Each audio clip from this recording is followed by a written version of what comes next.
My name is Lynn Goodwin. I'm a Dean of the Faculty of Education, and I am literally, we're very pressed for time, so I'm going to say just a sentence. All I can say is that we are incredibly proud here at the University of Hong Kong, and particularly the Faculty of Education, to be hosting with the Yidan Foundation the first ever Yidan Prize Conference for Asia Pacific. So thank you so much, Dr. Chen, for helping us to do this and for partnering with us.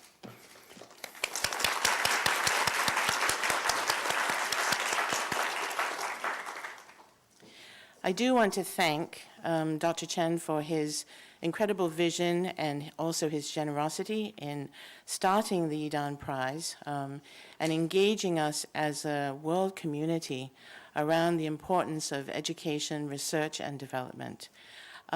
Without further ado, I would like to introduce our president, Professor Zhang Xiang, to welcome and open this event. So please, may I invite you to come up here.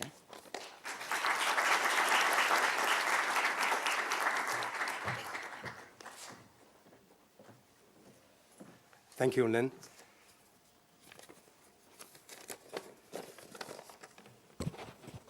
Dr. Chen, members of Yidan Prize Foundation, distinguished Yidan Prize laureate, colleagues and students, ladies and gentlemen. On behalf of Hong Kong University, a very warm welcome to you all.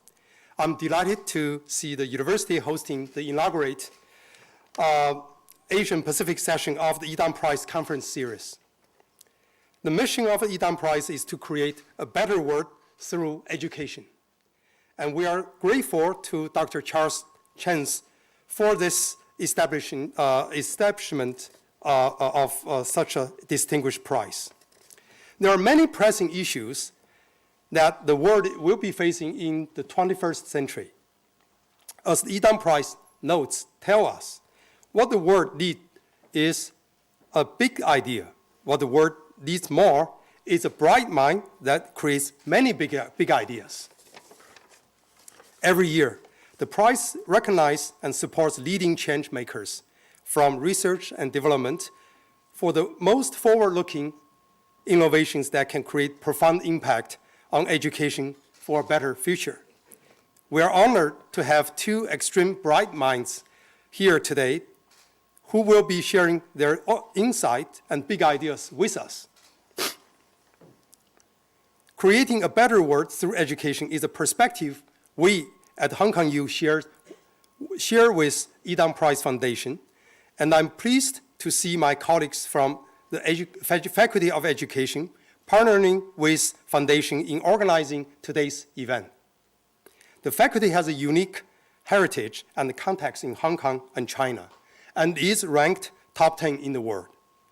It aspires to lead education, to influence public policy, and improve community life through education, and to nurture graduates who are passionately committed to their professions. At Hong Kong U, we feel that exceptional academic scholarship today means both commitment to a highest level of academic excellence and also a passion for fearless innovation. In the era of rising Pacific Rim, Hong Kong U aims to not only inspire our next generation of leaders, but also to leading the intellectual, social, and economic transformation in Asia and around the world. My congratulations to the Foundation on holding its first ever Yidan Prize Conference Series in the Asia Pacific region. After holding similar event at Harvard and Oxford, my sincere thanks to you for choosing to hold this inaugural event at Hong Kong U. Again, a very warm welcome to you all. Thank you very much.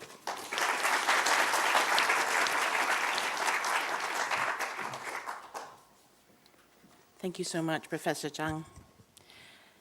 And not that we're counting, but the education faculty ranks 7th in the world, 4th in times. I just had to include that. It is now with great pleasure that I invite Dr. Charles Chen Yidan, who founded in 2016 the Yidan Prize. This prize has a mission to create a better world through education, and I think promises to be the Nobel Prize in education in the world. Please do join me up here to welcome the audience.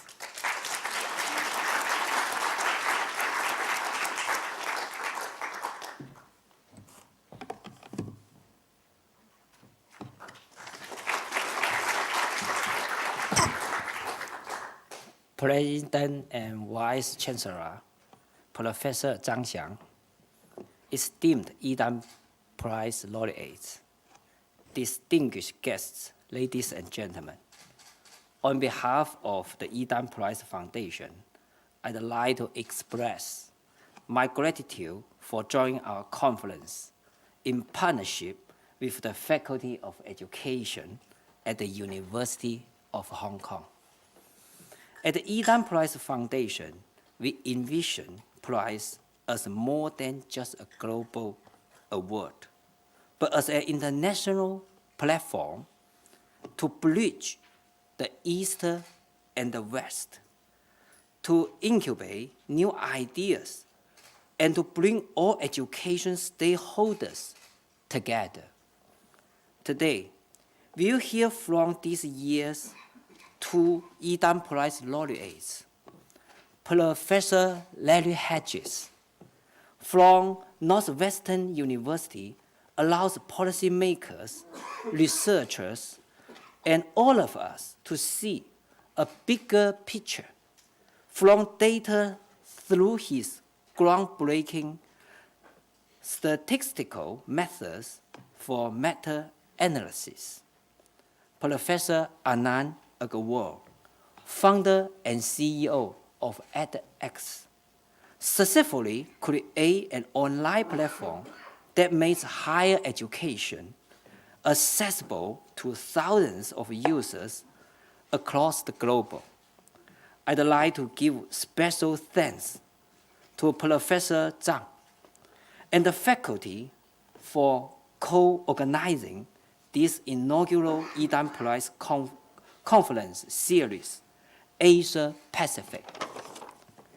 Without your support, we won't be able to showcase the innovative ideas of Professor Hedges and Professor Agarwal. I also want to thank all our speakers, educators, and experts who are devoted to education. Today's conference marks the beginning of a new year journey across Asia Pacific, Europe, and the Americas.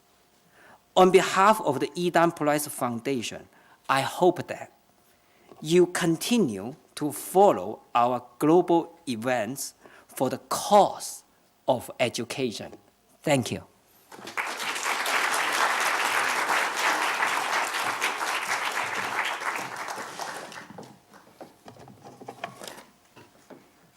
Thank you so much, Dr. Chen. So I'm happy to introduce our first speaker, who is Professor Larry Hedges, Chairman of the Department of Statistics, Board of Trustees, Professor of Statistics in Education and Social Policy at Northwestern University, which is near Chicago. And that's in the US, in case you didn't know. Okay. Professor Hedges is one of the most influential applied statisticians in the world. And I think you're getting a hint that the work that he's done is very, very special. His work in educational policy has allowed policymakers, educators, and the general public to see the evidence for what works in the field of education, and makes it possible to take a scientific approach to improving education for future generations. He is an elected member of the National Academy of Education, which is one of the most prestigious education organizations in the world, and is the chair also of the U.S. National Board for Education Sciences. Professor Larry Hedges is going to talk about the essential role of research evidence in education. Professor Hedges, please.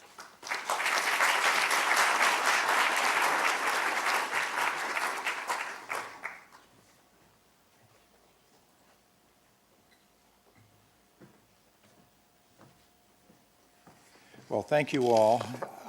It is a great honor to be here at Hong Kong University, and an honor, actually, I am thrilled to have received the honor of the 2018 Yidan Prize in Education Research. But in receiving this prize, I'm humbled because, if I'm honest, I know that there are many others who deserve it at least as much as I do. Nonetheless, I'm thrilled to have been chosen among them. I think it's important that we recognize Charles Chin Yidan because he deserves all of our thanks for envisioning education as a vehicle that can help us create a more just and prosperous world, and then for establishing a prize that aligns with his big vision for what education can mean. I'm particularly happy to receive this prize because I am a living example of the consequences of education, that the power education has to change lives.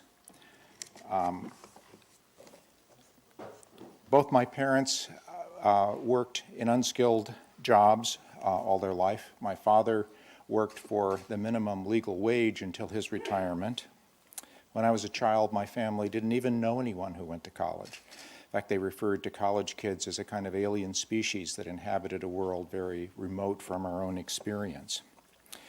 And yet, because of the opportunity that education afforded, I was able to go to college, a good university as a matter of fact, and then ultimately to get a PhD and become a distinguished faculty member at one of the most important universities in the world. But not only does this award special to me because of what education was able to do for me, it's special to me because it shines a bright light on the life's work that I have chosen, namely trying to develop a more scientific basis for education policy making and educational practice, and trying to develop a field of evidence-based education research. I think that we are at a stage when education is about to be able to deliver on promises that it has made perhaps for a long time but have been unable to deliver. I think we're about to experience an era in which education science will really deserve the name science. In fact, I think education is going to vastly transform what's possible worldwide. I think at the moment we are fortunate enough to know that almost any student can learn almost anything that the best students can. What we don't know is how to make this possible for every student. And the problem, I think, isn't that educators aren't dedicated enough, they care too little about their students, or they aren't keen observers. The problem is that what we know about education depends too much on our own experience, on unstructured observation.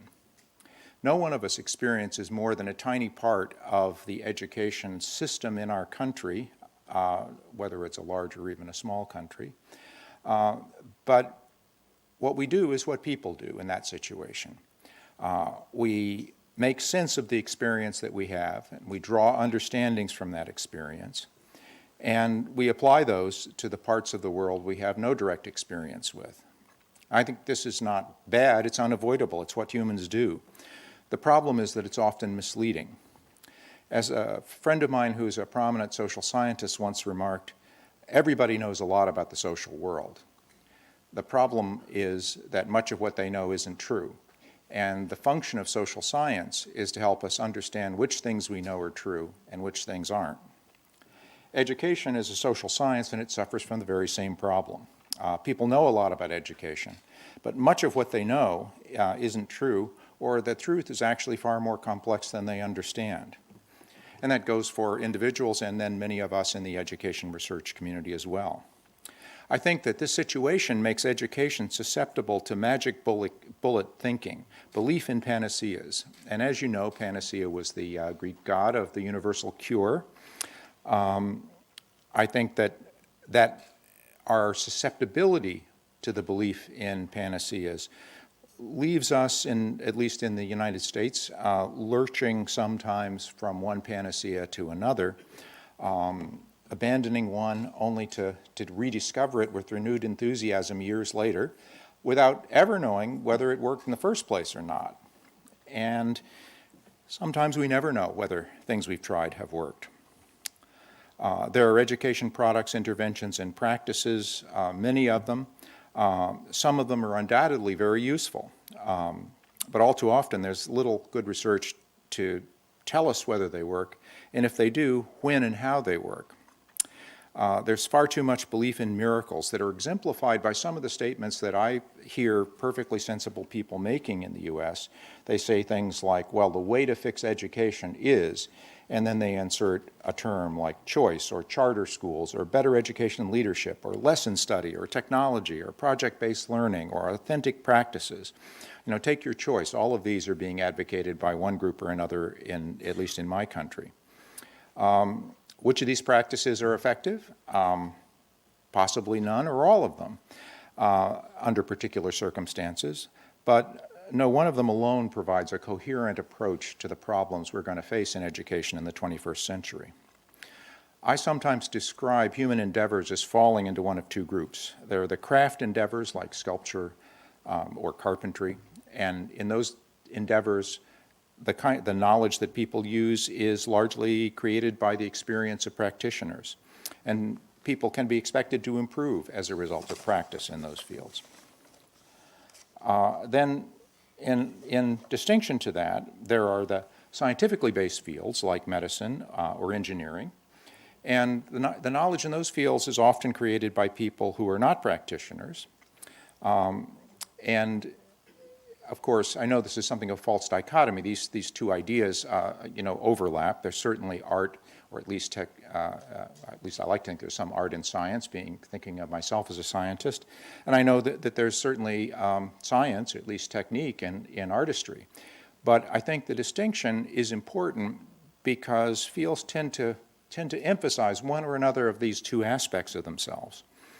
And I think in the past, education has largely been shaped as a craft endeavor.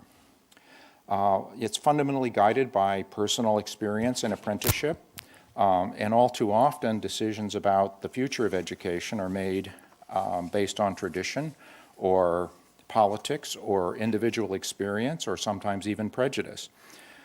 Now, there's nothing wrong with craft systems. I think they've served society well when society was relatively stable.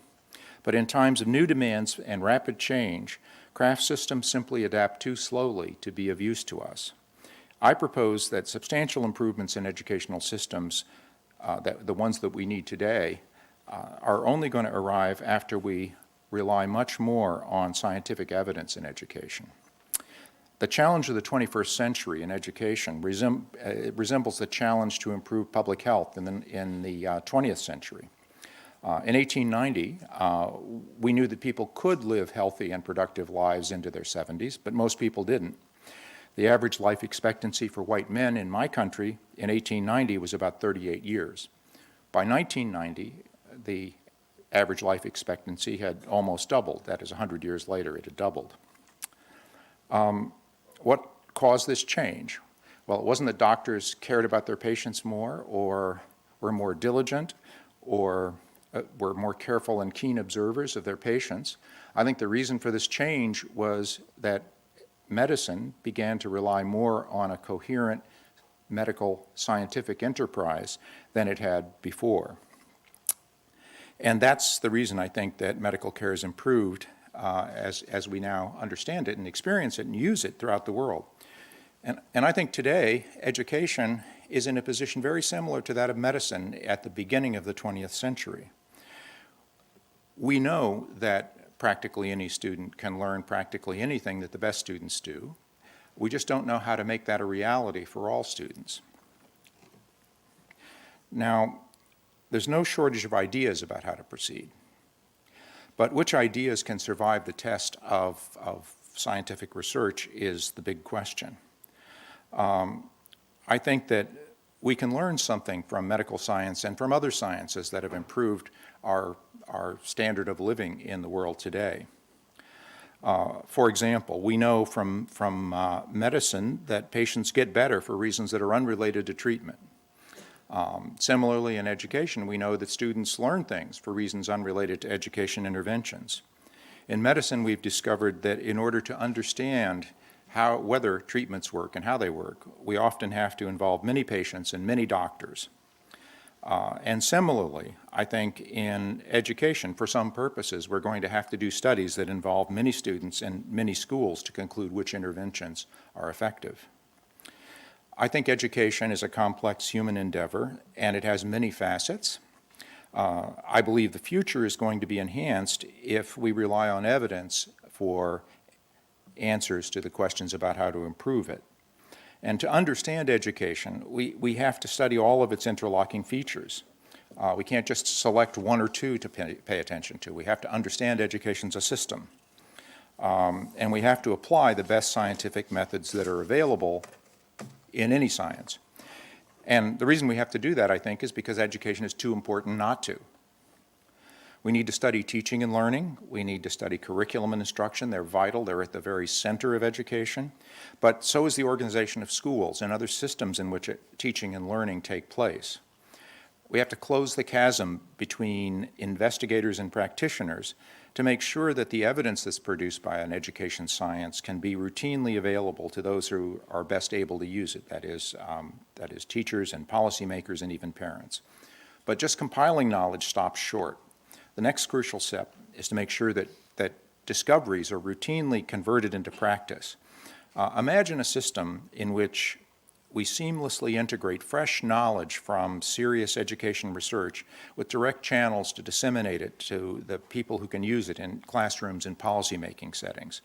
I like to describe that idea as a culture of research evidence, a culture of scientific evidence in education.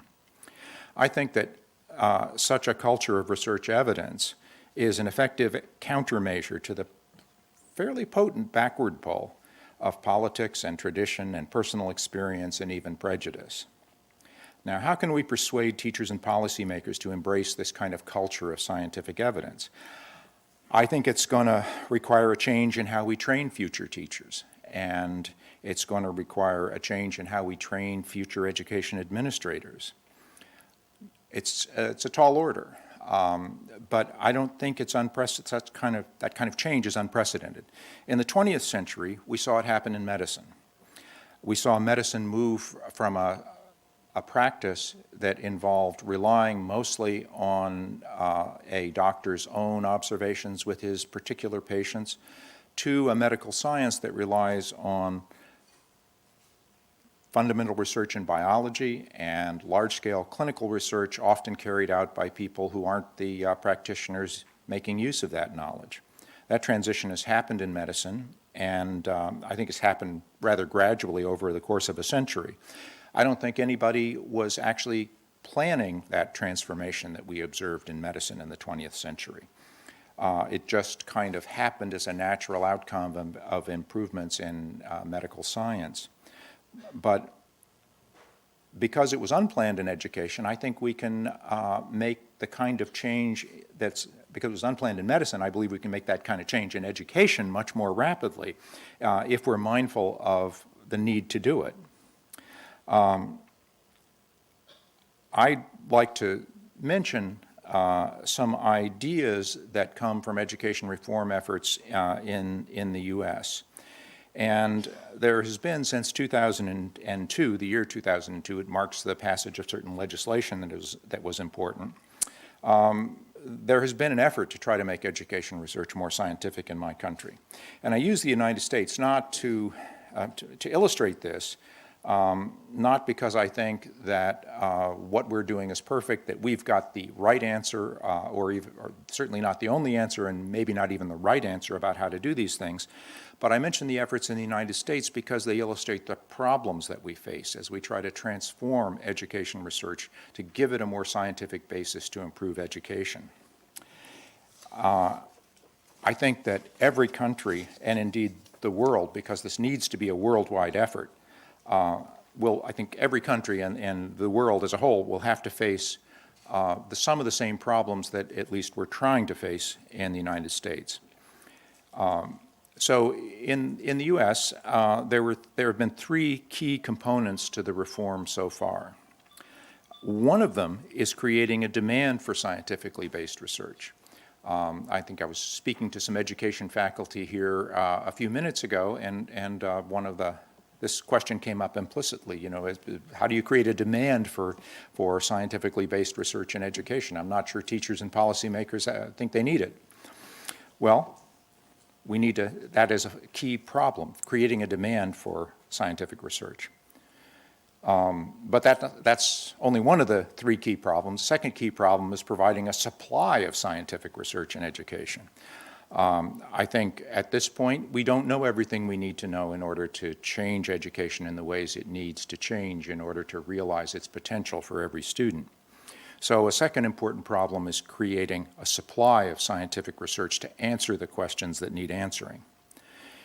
And a third piece of this process is the fact that we need to create a feedback mechanism so that the scientific research that's done can find its way into the hands of those who can use it, and find its way into their hands in a form in which they can understand it and embrace it and put it into practice. I think each of these components, as we've addressed them in the U.S., are really works in progress, and it's not at all clear that our solutions have actually, they certainly haven't succeeded entirely yet, and it's not clear if they will succeed. But I think they illustrate the problems that we all are going to be facing in the 21st century as we try to make education more scientific. So to create a demand for research in the U.S., the strategy was a legal mandate that said that certain funding from the federal government could only be used for education interventions, products, or services whose effectiveness was backed by scientific research. This law essentially bans the use of federal funds for treatments that were not sufficiently well tested and found to be effective. In a sense, this sort of parallels what we do in medicine. It parallels the idea of requiring that medicines have to be demonstrated to have effectiveness before they can be sold to treat diseases. There's no obvious reason why we shouldn't require the same kind of thing in education.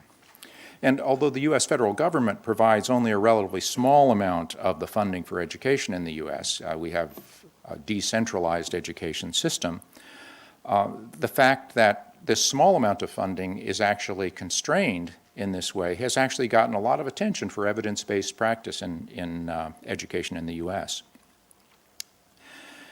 Creating a supply of evidence to address the problems of education is considerably more complex. Of course, there's plenty of research that had been done in education before the 2002 when the Education Science Reform Act and the No Child Left Behind Act were passed. But there was really a lot that needed to be done, very much that still needs to be done.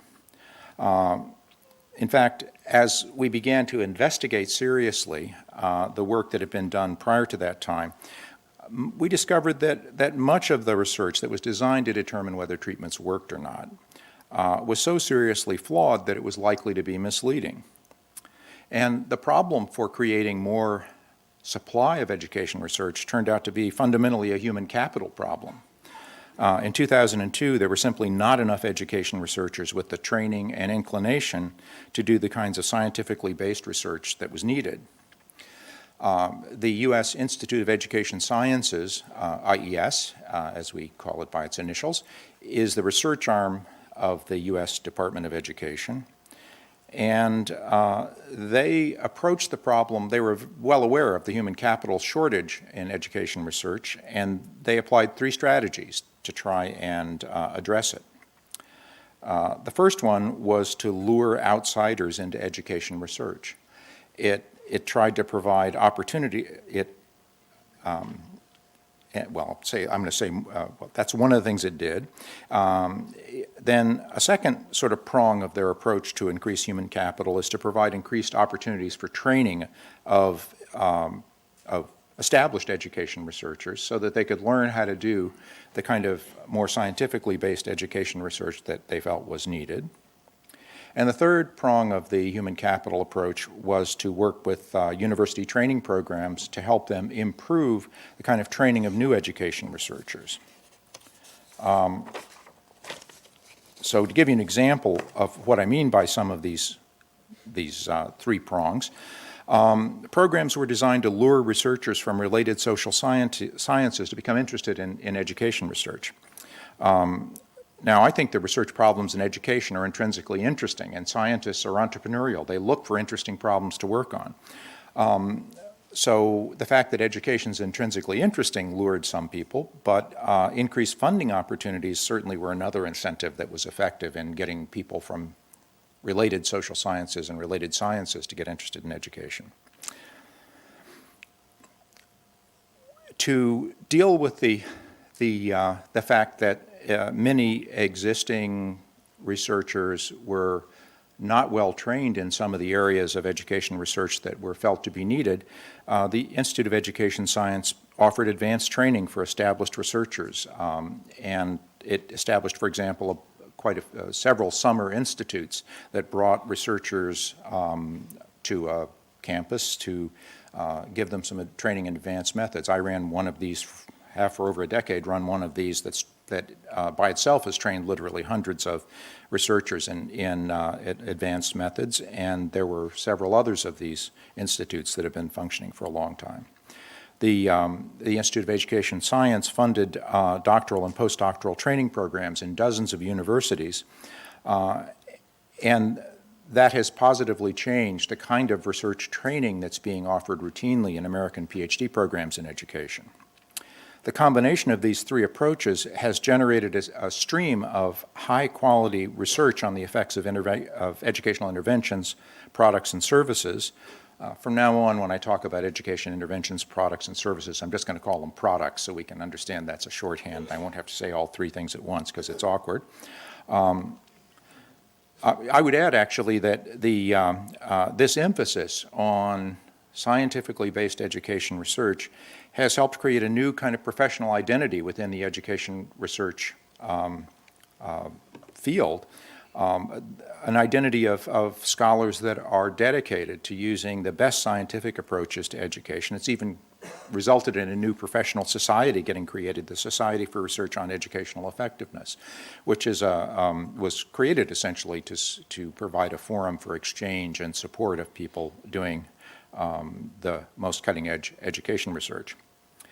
The problem of creating feedback mechanisms so that research findings can get into the hands of those who need them is actually even more complex than the other two.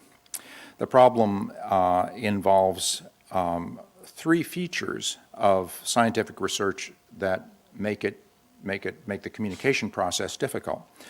The first is that the scientific literature isn't organized in a way that makes it easy for practitioners to find relevant studies or to understand them. It can be particularly difficult when to identify and to understand results when there are multiple studies of the same intervention. It requires techniques like meta-analysis to help people understand what they mean collectively.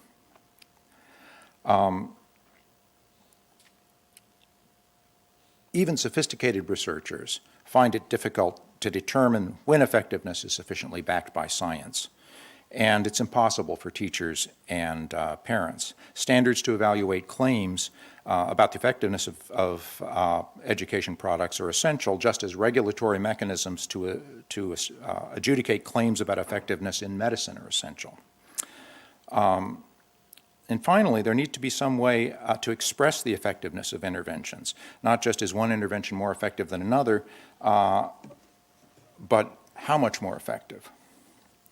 And such quantification is really essential for the ability to make rational comparisons among alternatives, even scientifically based ones. To address this issue, the research clearinghouses were created in the U.S. One's called the What Works Clearinghouse, created by the Institute of Education Science, and it takes on the role of evaluating educational research on interventions and products and synthesizing that research, and then it makes the results of their analyses available on a public website to anybody who's interested. and the ways in which they do their work is transparent and made available as well.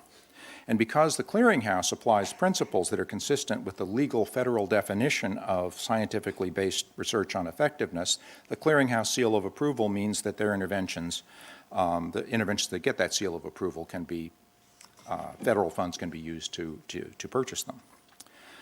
To cement a culture of evidence in education, we have to significantly expand the financial resources to match the scope of the enterprise of education science, I believe. This has to be done over time, not immediately, but I think that we need to recognize that much future funding for education research will have to come from government. Some of it will come from private sources. Governments fund a lot of research on medicine, for example, but not all of it. The companies that make medical products do in fact invest a lot of their own money in research on medicine, and there's no reason not to expect that companies that make a lot of money by selling products about education might want to invest in research if those of us who buy those products demand it. I don't know the scale of education research funding worldwide, but I know something about the US, and this is my last point. In 2015, total spending on education in the United States was about $668 billion. That's with a B, and that's US dollars. But the total amount of federal funding on education research in the research arm of the U.S. Department of Education was only about $574 million. An arguably similar amount of funding came from other federal agencies like the National Science Foundation, but altogether the research budget for education in the United States amounts to about 0.02% of the total budget for education. Now, by comparison, large pharmaceutical companies routinely invest up to 20% of their revenues in R&D. Technology companies routinely invest 10%, and even manufacturing companies like automobile companies invest 4 to 6%. And the latter would be 200 times as much as we invest in education research. You know, some might suggest that developing automobiles or pharmaceutical products is more important than the education of our children. I don't think I agree with that proposition, and I believe that if we, the citizens of the world, believe that education of our children is important, should be a priority for each of our nations, then I think we should demand that they invest as much in education research as, say, the Volkswagen company does in research. And that alone would be 15 or 20 times as much as we invest in the U.S. in education research. I hope that we, as citizens of the world, will make the decision to do that. Thank you.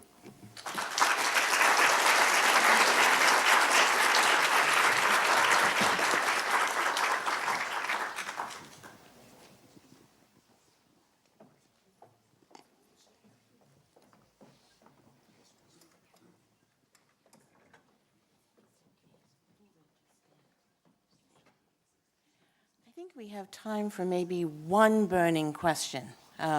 So, Professor Hedges, if I might invite you back on stage.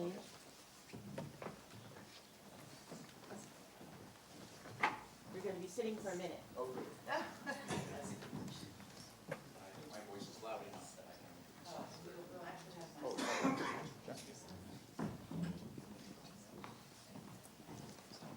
Thanks very much. So thank you so much for your talk and for really provocative ideas about evidence and education and what works. So I will invite one special person to ask one question, and bearing in mind that we are a little tight on time because there are planes to be caught at the end of this, if you could make your question brief. Okay, one hand, please. Hi, thank you, Professor Hedges. I'm from Northwestern as well, so so when we evaluate... Are you a groupie? Yeah, I mean, I probably attended this class. When we evaluate effectiveness in education, using an analogy for medicine, you know it's effective because it cures cancer or it cures a disease. But education is more versatile. Like I remember I did cell biology in Northwestern. I didn't get an A, but I swear I learned so much from it. So the learning outcome of education might be a little bit more require your expertise to evaluate the effectiveness. What kind of parameters do you use, like grades, or actually how fun it is, or rate your professor is perfect, or how do you evaluate effectiveness in this arena? Thank you. Thank you. Well, let's see, do I have to turn it on, or will it be turned on? I guess it is on, okay. Yes. I think measurement is a challenge, but I believe that anything that's important is measurable. And there are, and I think one of the challenges for education is that we have tended to use test scores in one way or another as the be-all and end-all of measurement about educational outcomes. I think cognitive tests are important, but they're not the only thing that's important. And one of the challenges for us is to understand what we're trying to accomplish in education systems and then get good measures of it, even if the things that we believe are important are hard to measure. And I think many of the things we believe are important, I suspect maybe even in cell biology, one of the things they believed was important was a certain creativity in using the ideas that were taught in the course. And I think that stopping short at a test that just asks you to regurgitate what you learned, it falls well short of being able to use creatively apply the ideas in new contexts. I don't think it's impossible to measure that, but I think we frequently don't. And this is one of the challenges for us in the future. And I should add, medicine has faced these challenges too. You know, a few minutes ago, I spoke about to some colleagues in the Department of Education here about the challenges that we're facing in medicine today as medicine moves away from hard outcomes like life and death to softer outcomes like how patients feel about their medical care. That's increasingly a frontier that medicine is dealing with, and it's forced them to cope with some of the same kinds of questions that we need to cope with in education, how to measure the softer outcomes that are equally important to us. So dare I ask one last question? All right, in the back there, please.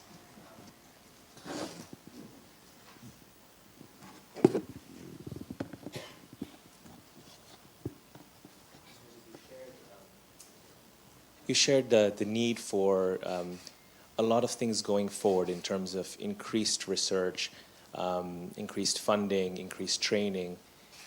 There's also at the same time certain things that have already been well understood, and you described a clearinghouse. And so my question is, to what degree is practice already in line with the research that we already know?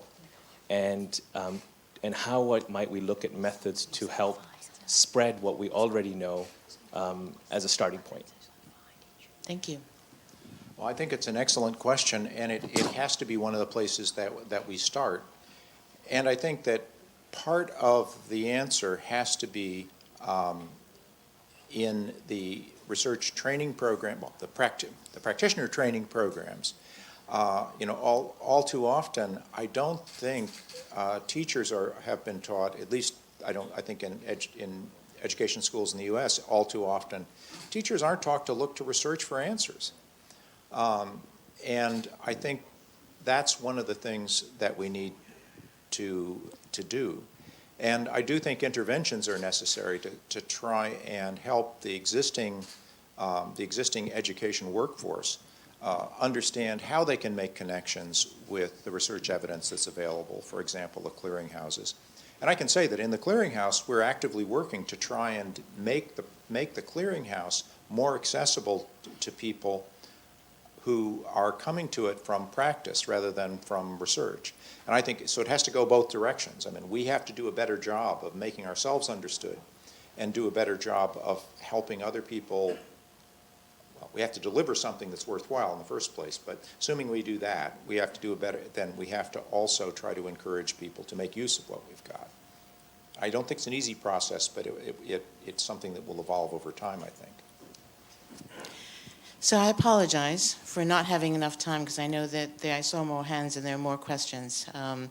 But sometimes it's good to be left wanting more than saying it's too much. So please join me again in thanking Professor Hedges.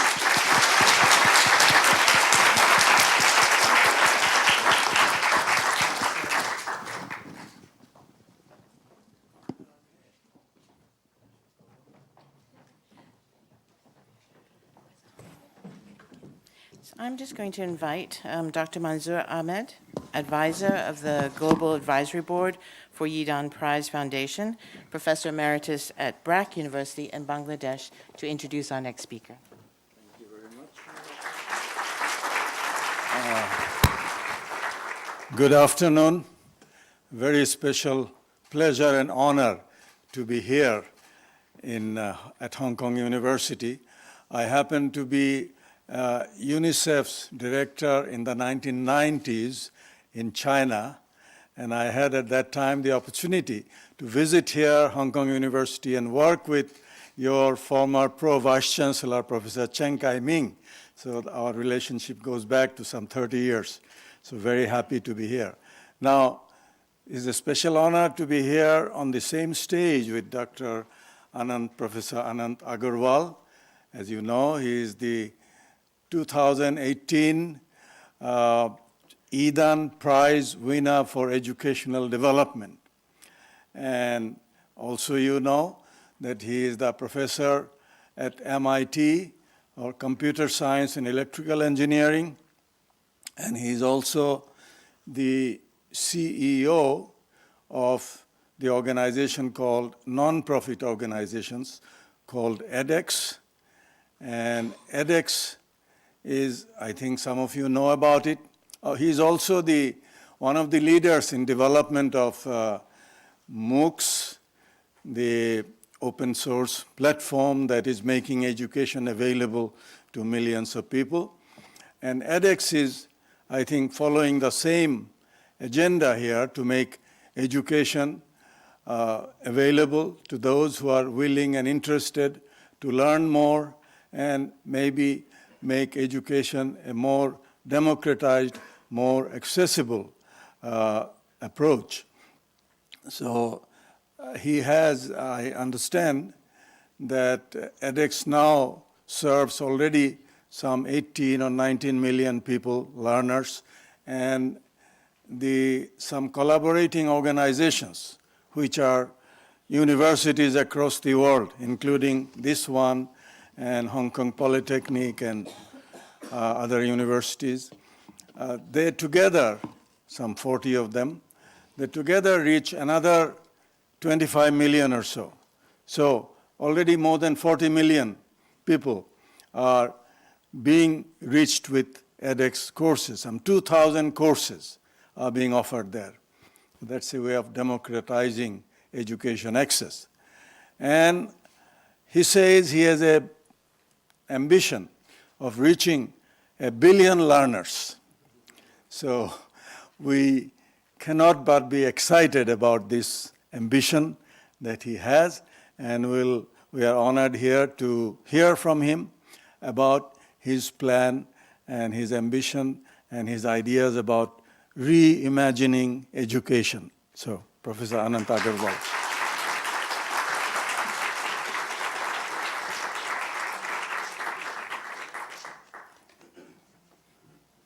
Okay, great. Thank you, my friend. President Chung, Mr. Charles Chen, ladies and gentlemen.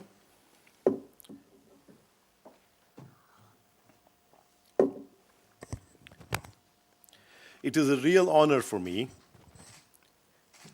real honor for edX, our learners, our university partners, and the edX team to be honored with the Yidan Prize. This is an incredible honor, and I'm delighted to accept it on behalf of the entire community that makes up edX. Today, I would like to dream a little bit. A lot of this talk will be about giving you an introduction to edX and who we are and what we do, but also spend some time dreaming a little bit about what education could look like in the future through technology.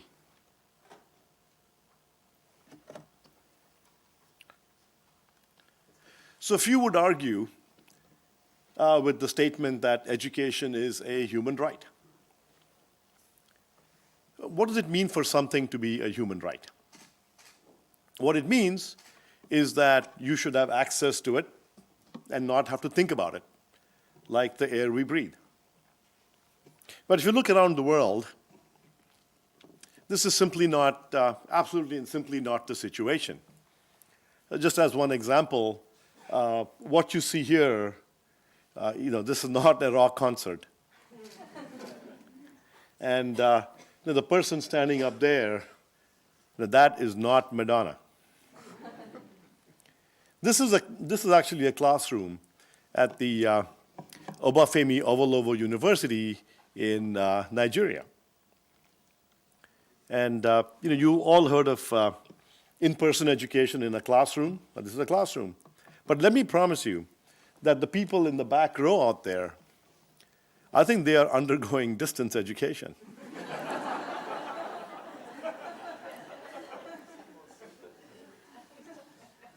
So I think it's important for us to think about, what's happening around the world. Even in very developed nations, we simply don't behave like education is a human right. Take places like quality institutions like HKU or my own institution, MIT, Harvard, or other institutions. They all have an admissions process, right? Where you have to be admitted. And at MIT, for example, I've done admissions over many years. At the undergraduate level, 20,000 students apply, and we take in 1,200. Okay, we deny admissions to the institute to 18,800 students. And then we say education is a human right. I was joking the other day that if you're in a village and you had a little well with a tap, and a thug stood by the tap and said, water is a human right, one could argue. But if a thug stood by the water and said, okay, let me see your SAT scores before I let you drink some water, that would not be cool. Why do we do that for education? Well, the reason is it's not that we at MIT don't like people. We want to have few people. No, it's simply that the campus does not have the capacity to hold all the students that could benefit from that education. And so we have to use things like TOEFL scores and SAT scores and all kinds of other mechanisms to whittle down the number of people that can come to campus. And so if there's a way for us to make education accessible to anybody that wanted to learn without admissions, why not? And I'll show you some examples of what might be possible in today's discussion. edX is a nonprofit. It was formed to address and formed to think about how we can reimagine, rethink, transform education using technology. edX partners with some of the best institutions in the world. And we built a platform. It's a two-sided network platform where we partner with institutions that create content and courses. And these are taken by students all over the world. You see some of our partners listed there. MIT and Harvard founded edX as a nonprofit. In the region, we have partners in Hong Kong. HKU is you are one of our esteemed partners. So is Hong Kong Poly and HKUST. Beida and Tsinghua in China, IIT Bombay from India, Oxford, a number of other universities around the world. On the learner side, we were founded about 7 years ago. We've grown to over 19 million students from every single country in the world. 2,400 courses. I mean, that's not bad. If you look at an institution like MIT, for instance, the institution might have on the order of, again, give or take, several thousand courses. We have 140 global partners around the world. Before I talk about, dream a little bit about education, I thought I'd give ourselves a reality check and give you, rather than the big numbers, just point to some individuals as to how the lives were transformed by education of this sort. So one of my favorite students is Esther Jose. She tells us that this experience has changed her life. She's a learner from Chennai, in India. And in India, I grew up in India myself, and the education was very much about rote memorization, where in the exams and so on, you would be asked to describe how a process was, and you simply memorized things. And so she was pretty tired of rote memorization, and she discovered a high school course on edX in physics from Boston University. She did really well, aced the exam, and she was accepted into many US universities and continues her study there. Another example, Charles Jussot, he's a learner from Burkina Faso, one of the poorest nations in the world. He took courses in public health from Harvard. And following that, he was able to get a grant from the Fulbright Foundation to pursue MPH and further studies at Kentucky. Another student, Anderson Contreras, in his case, he was in his community in a village, and he took the solar engineering course from Delft University, and completely online, of course. And then based on what he learned, he electrified his village. You can actually see his gear. He sends us a picture of what he did. And he electrified his village, and he's within his community and making an impact right where he is. We also work with several refugee organizations like Chiron, for example, where, so you imagine refugees in refugee camps, okay? And fortunately, many of them have internet access, and while they're waiting there, they're able to learn. And so we work with many organizations where the refugees learn online, and many of our partner universities on edX, like Aachen in Germany and others, if a learner has gotten credentials on edX through these online courses, they will convert them into credit at the universities should they want to continue their education, and they'll accept up to 2 years worth of credit. So we're seeing some amazing ways in which even refugees can further their education. One of the things that is particularly unique about edX, besides being a nonprofit, is that our platform is open source. How many of you understand what open source software means?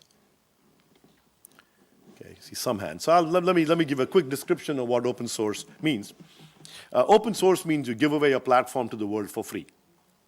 So imagine if Google's search algorithm was free, or was open source, it means that you could download it and start your own company using Google software as a competitor to Google.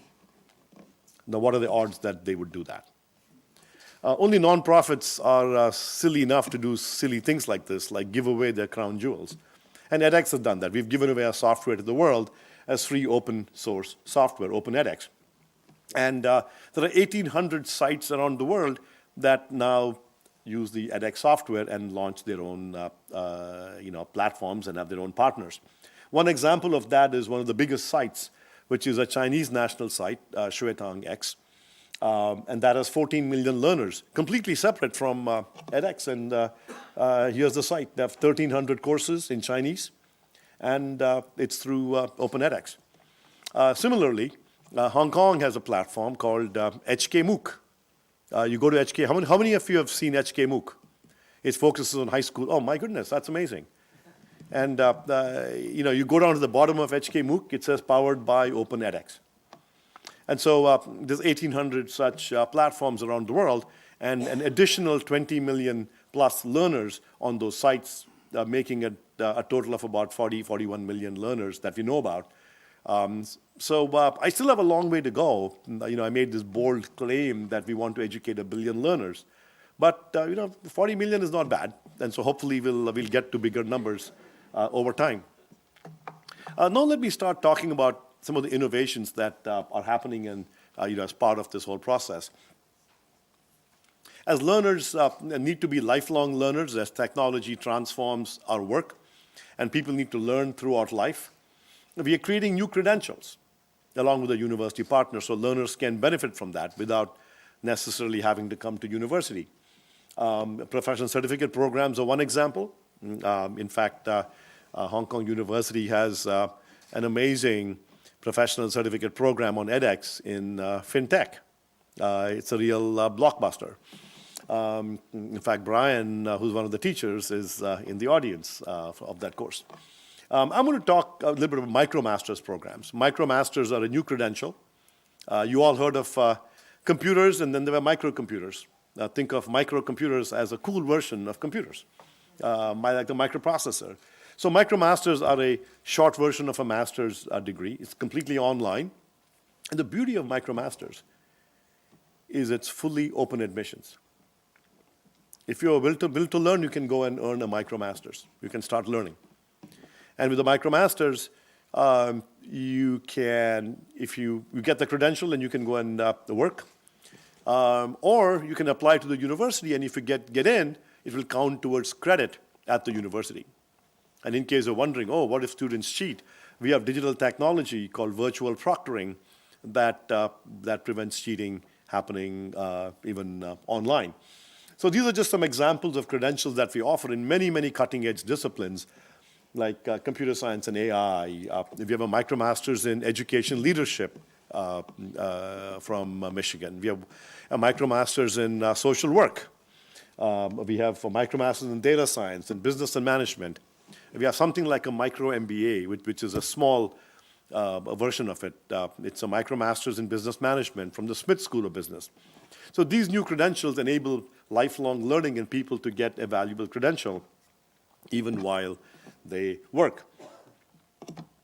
So the next in a couple of minutes, let me quickly dream about what I see as the future of education that we could create through technology. And in order to do that, last year, edX launched the Reimagine Education Goals, modeled after the United Nations SDGs, the Sustainable Development Goals.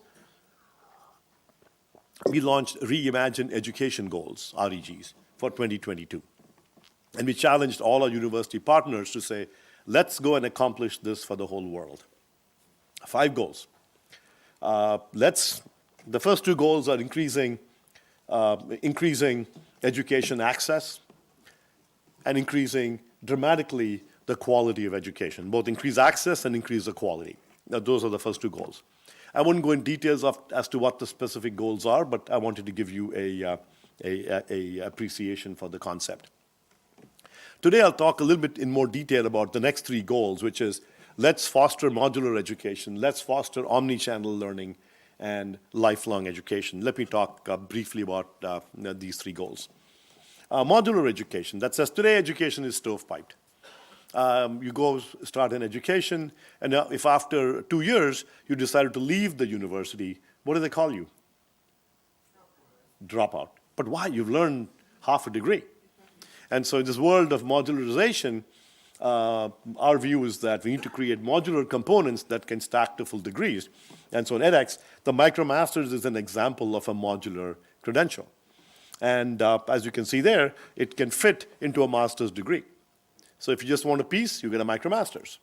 You collect 3 or 4 MicroMasters, you should be able to get a full master's degree.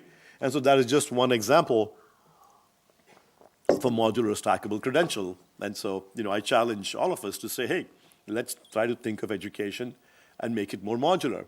There are many benefits to modular education. One is you can share modular content. So here's an example.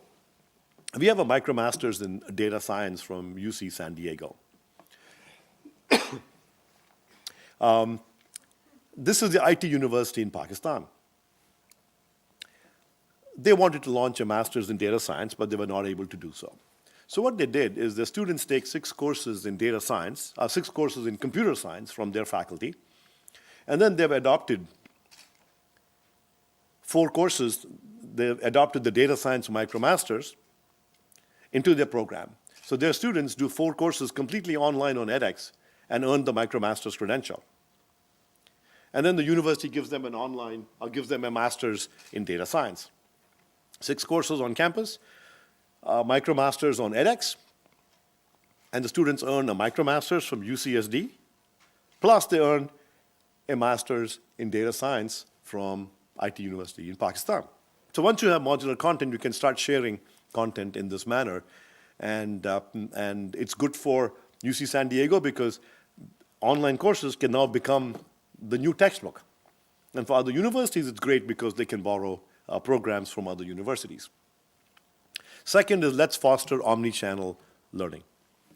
So many of you may have heard, last year when Amazon bought Whole Foods. So retail is going completely omni-channel. How many of you have shopped online recently? How many of you have bought something from Alibaba? There you go, many of you have. And how many of you have been to a store to buy things? Okay. Don't be surprised. I can tell who are the older folk like me in this room, and the younger folk. The younger folk don't seem to buy things by going to stores anymore. They all do their shopping online, and so. But retail has gone omni-channel, in person and online. Similarly, education will go omni-channel. The three ways of omni-channel learning. One is online before campus, online during campus, and online after campus. And I'll just talk briefly about online while on campus. So there are two amazing experiments done, one at Georgia Tech, one at MIT, where I'll talk about the MIT one, because I was involved in that. So I have an online course on edX from MIT. And MIT said, hey, this is a good course. And they allowed their students to take this online course completely online, and they get credit on an MIT transcript. This is the first time in the history of MIT that a student can take a 100% online course and get campus credit. Georgia Tech did the same thing. And the results were staggering. At MIT, for example, the online campus course, the students reported less stress, a whole standard deviation less stress. And it was an A/B test. Students did the campus course, did the online course, they're given the same exam. And if you think that online is not good, you can read the papers on it. Education research papers. We haven't done meta-analysis yet, but once 20 or 30 or 40 other universities do a similar test and write individual papers, then we will ask my colleague, Professor Hedges, to do a meta-analysis. But for now, the results were similar. And the same thing at Georgia Tech. At Georgia Tech, 80% of the students rated the online course better than the in-person campus course. So as a minimum, I believe that the future of education will be omni-channel, where people will be learning online and in person, even on our own campuses. Finally, lifelong learning. As the nature of work changes, where automation and technology and AI completely transforms our fields, data science makes everything go analytical, we all have to become lifelong learners. If you're doing marketing, you'll need to learn marketing analytics. If you're doing, it doesn't matter what you're doing, either whether it's AI or some programming or math, the more and more of these interdisciplinary fields, then you have to keep upskilling yourself to just keep pace with technology. And the MicroMasters, again, is just one example of a credential that you can earn completely online, even while you are working or you're looking for a job. And these credentials can really help you. Of the students that earned MicroMasters credentials, 91% reported a positive career outcome. So we did a longitudinal study. We surveyed the learners and sampled them and surveyed the learners after 6 months. And 91% reported positive career outcomes, like a pay raise or a new job or a promotion. And so lifelong learning can be done. There'll be more and more lifelong learning happening. And in the past, where you just went to college for 4 years at the age of 18 and then worked for the rest of your life, I predict that will change. People will become lifelong learners. And it's very important for universities to begin thinking about how are we going to cater to lifelong learning as opposed to just our campus learners for a brief period of time in their lives. So with that, let me pause and thank you all again.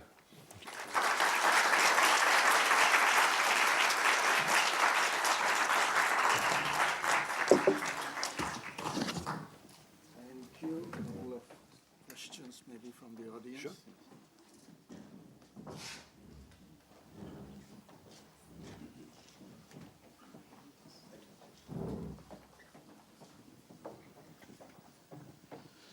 Thank you very much, Professor Agarwal. Thank you for sharing what you have already achieved, what you have pioneered, and the way you want to transform education, reimagine education. Thank you.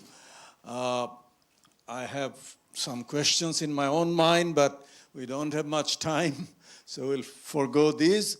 We'll let the audience ask a few questions, maybe 2 or 3 questions, so who would like to ask there? In the middle here, the microphone, please. Yeah. Maybe introduce yourself quickly and then. Good afternoon. Congratulations, Professor. As we know, MOOC is very popular today, and the edX is an industry pioneer. In China, almost every university has built their MOOCs. Unfortunately, most of the lessons are not very good, so we call them water lessons. In this case, the Chinese government announced that our university will build the China Golden Lessons in the future. So can you give us some advice? Thank you. Professor Larry Hedges and Dean Lin and others, will agree that we don't have a clear idea of what it means for a course or a education to be high quality, right? But I can tell you quality when I see it. And so what edX has done is to create quality courses. We first had an interesting story. We first established a quality rubric for MOOCs, for online courses. Universities were very unhappy with edX for doing that because they said, we don't want you to prescribe what quality means. We said, okay. So we changed the name and we've now it's called a MOOC Development Checklist, MDC. It's a very benign name. It's a checklist. So we're not saying it's quality. All we're saying is that we will not put your course on edX unless you pass this checklist. And so for those of you who've done that, you've got to check off all the boxes. You've got to follow the active learning pedagogy. You have to interleave lessons with exercises and engaging students. You've got to articulate what are the outcomes you expect from the course and so on. And so as a start, and as with everything we do at edX, we give everything away. We don't hold anything back. So we've also given away the MOOC development checklist. You can probably Google it and you can get it. And that would be a start as to what I believe is quality. Great. So next question here. Yeah.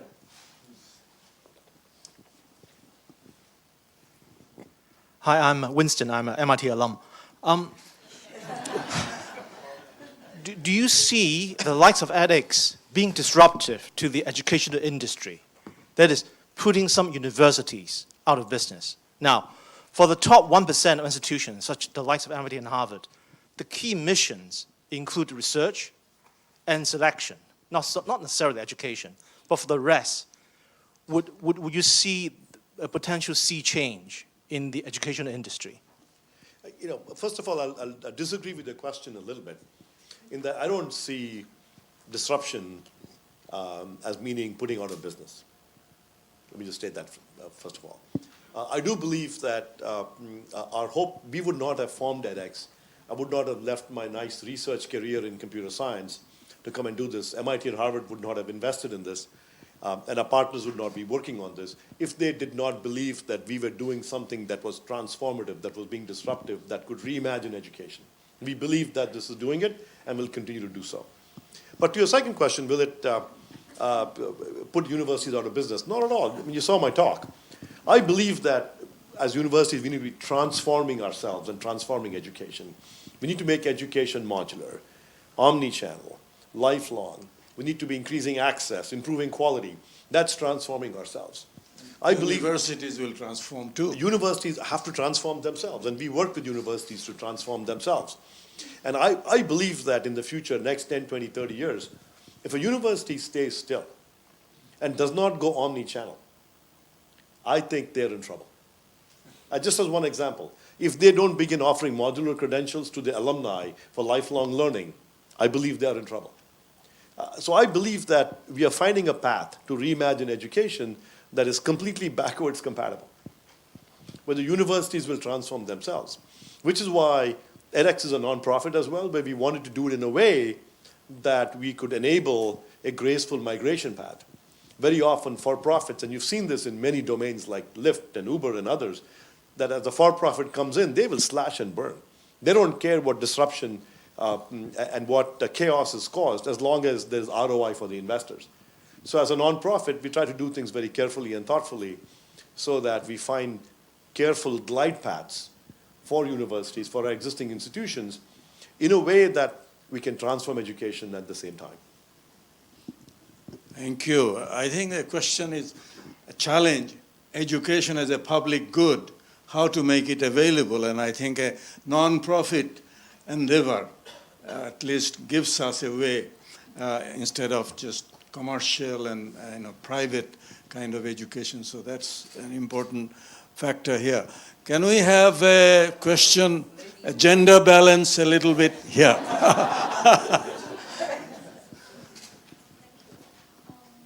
Hello, Professor. I'm a sociology student studying at HKU. And I see your wonderful technology has been targeted in the higher education and not been used in the primary and secondary education. So I've seen that many poor communities have little access to the technology, have little access to the internet. So do you think that this technology will actually exacerbate the education division of the people who are fluent in using technology and the ones who are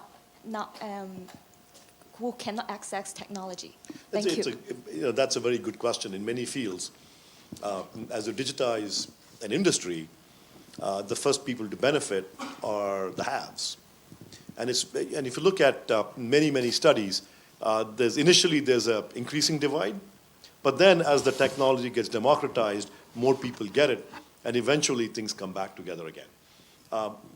So we did, as a nonprofit, one thing we did, which is different from everybody else in the same field, is that we open sourced our platform.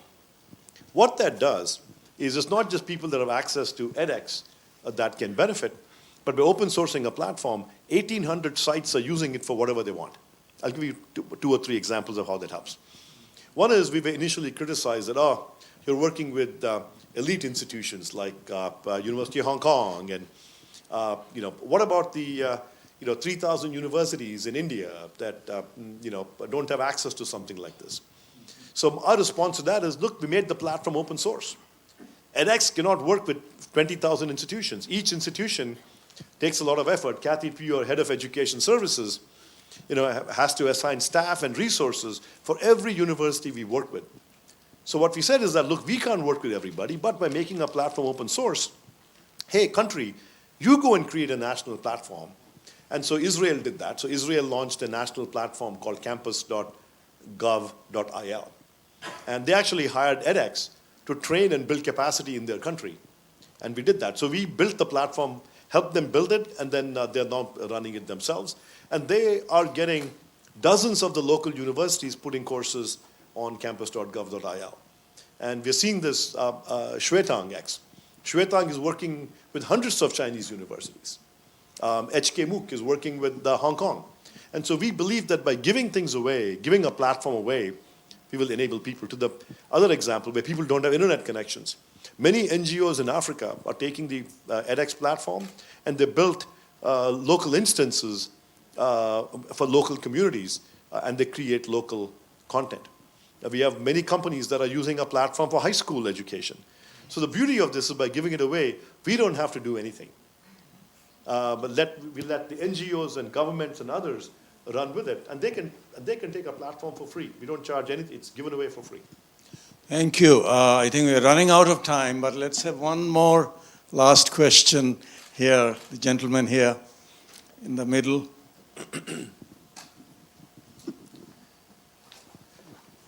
Congratulations once again, Professor, for your work.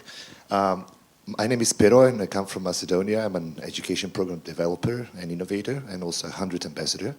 100 is a non-profit organization from Finland that promotes innovation and in K-12 education. So my question will be focusing on youth empowerment, or having young people have their say in educational development. So what would be one piece of advice that you would give to young people about their place in this rapidly changing educational landscape that you have mapped so well for us? Oh, it's simple. I would say two things. One is that advice for young people is that you need to start learning how to learn online fast. In other words, learning online is a skill, and I believe that, and frankly, I've seen babies these days, they're born with the devices stuck to their bodies. And so they're born with this online skill, and then they lose it in school. So I think that everybody needs to learn how to learn online, because to be a lifelong learner, there's no way on earth you can somehow come back to a campus once you have 2 kids. No way. You have to learn how to learn online. And second, we also have to learn how to teach online. And then again, on edX, we've created a set of courses. It's called edX Course Creator with a professional certificate that helps people, train people on how to teach online. So I think that is a critical skill that everybody needs to get so that we can become, just like your omni-channel shoppers, using a credit card is a life skill. Similarly, learning online will be important for omni-channel education. Thank you. Let's give Professor Agarwal a hand, please.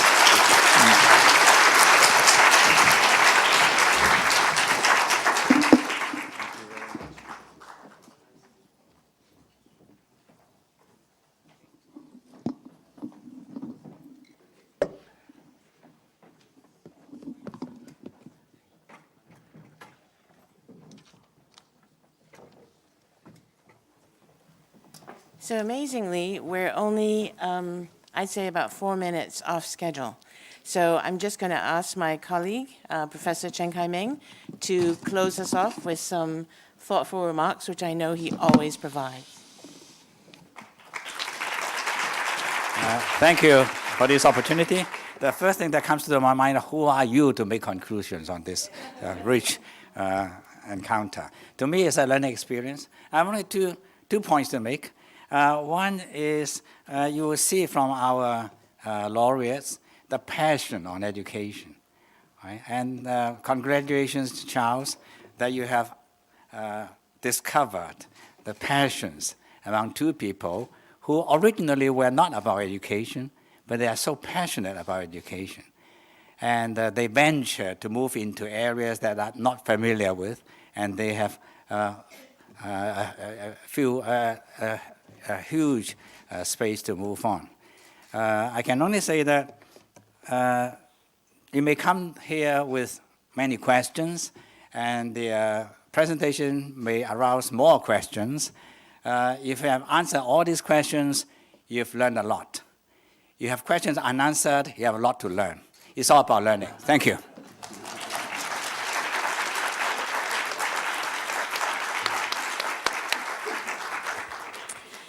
So it would not be an event at the University of Hong Kong without presents.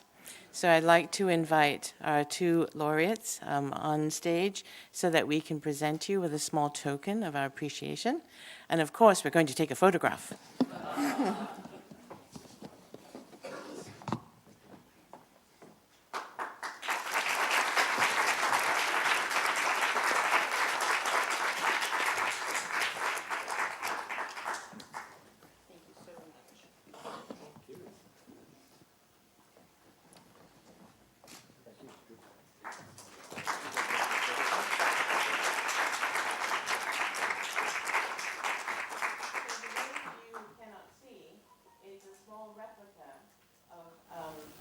Historical building here. So let's take a photograph.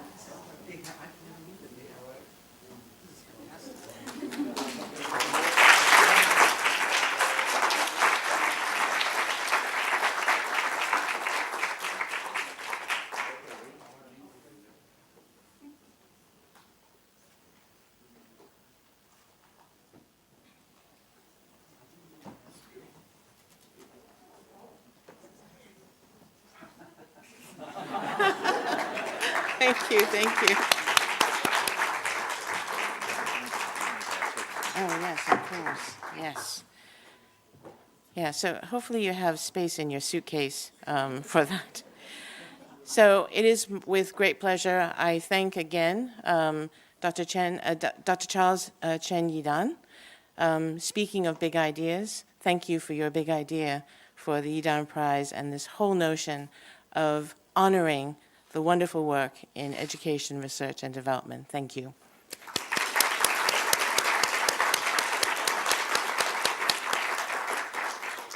Really appreciate everyone's presence here.